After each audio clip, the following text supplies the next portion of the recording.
As you can see, the planetary gear on the left hand side is turning whilst the one on the right hand side is standing absolutely still. The bone is going to engage the diff lock for us, and then we see the difference. Engage diff lock.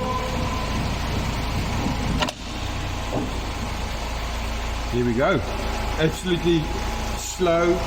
Both of the wheels engage, or the diff lock together, turning at the same speed. This diff is now ready.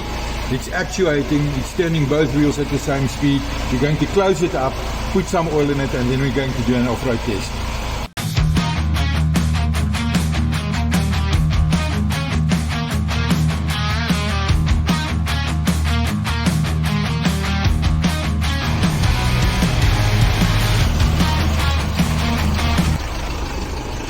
Testing done.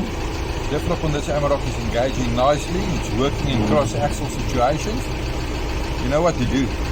Trust the experts. Trust VAG SPEC.